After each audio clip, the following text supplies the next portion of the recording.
ज्योतिष शास्त्र में पूरा खेल नक्षत्रों पर टिका हुआ होता है।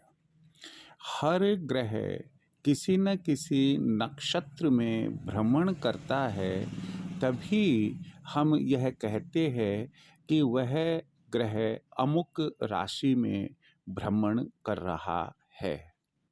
यहाँ एक बहुत ही सुंदर प्रश्न यह उत्पन्न होता है कि क्या सभी नक्षत्रों में जन्म लेने वाला बच्चा हर दृष्टि से शुभ ही होता है या अशुभ भी हो सकता है।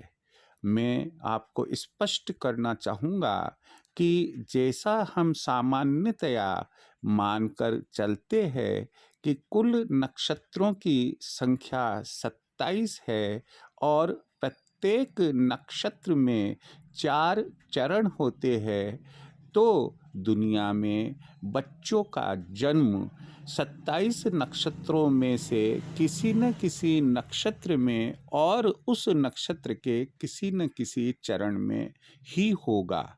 यहाँ मैं फिर एक और बात कहना चाहूँगा कि सभी नक्षत्र शुभ नहीं होते हैं। कुछ नक्षत्र अशुभ और बहुत ही अशुभ होते हैं। मैं आज आपके साथ जो चर्चा करने जा रहा हूँ वह ऐसे ही कुछ अशुभ नक्षत्रों की जानकारी देने जा रहा हूँ कि जिसमें जन्म लेने वाला बच्चा किसी न किसी कारण से वह मूल नक्षत्रों में जन्म लिया हुआ माना जाता है। इन्हें गंड मूल नक्षत्र भी कहते हैं और ये नक्षत्र अशुभ होते हैं।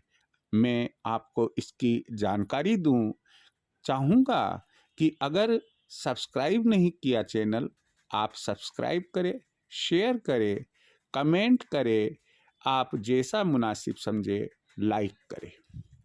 मैं जो आपको बात शेयर करने जा रहा हूँ वो यह है कि कुछ अशुभ नक्षत्र ऐसे होते हैं जिनमें यदि किसी बच्चे का जन्म होता है तो हम यह कहते हैं कि वह गंड मूल नक्षत्रों में जन्म हुआ है और इस वजह से 27 दिन बाद ही नहावन आदि का जलवा आदि का कार्य होगा। 27 कुओं का, 27 प्रकार की मिट्टियों का और नामालूम क्या क्या पूजा सामग्री बताई जाती है। कहते हैं कि ऐसे नक्षत्रों में जन्म लेने वाला बच्चा कुछ अशुभता लेते हुए जन्म लेता है। यहाँ ये नक्षत्र कौन से हैं जिन्हें कि हम गंड मूल नक्षत्र या मूल नक्षत्रों के नाम से जानते हैं। ये नक्षत्र है अश्वनी, अश्लेषा, मघा, ज्येष्ठा, मूल और रेवती नक्षत्र। ये 6 नक्षत्र ऐसे हैं जिनके किसी भी चरण में जब बच्चा जन्म लेता है तो यह माना जाता है कि उसने गंड मूल नक्षत्र में जन्म लिया है।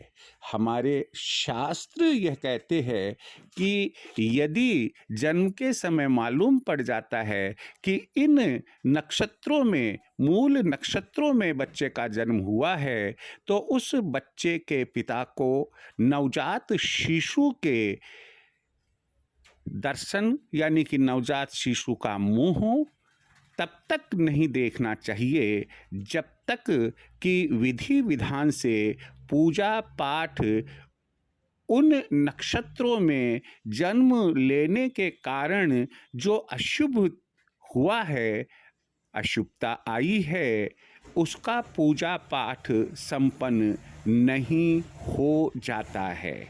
तो इस तरह से मैंने आपको बताया कि एक बच्चा जन्म लेने के समय गंडमूल नक्षत्र में जन्म लिया हुआ बच्चा कब माना जाता है, जब वह मुख्यतः अश्लेषा, अश्विनी, मघा, ज्येष्ठा, मूल और रेवती इन 6 नक्षत्रों में से किसी नक्षत्र के किसी भी चरण में जन्म लेता है, और ऐसे जन्म को मूल नक्षत्रों में जन्म माना जाता है। जय श्री कृष्ण।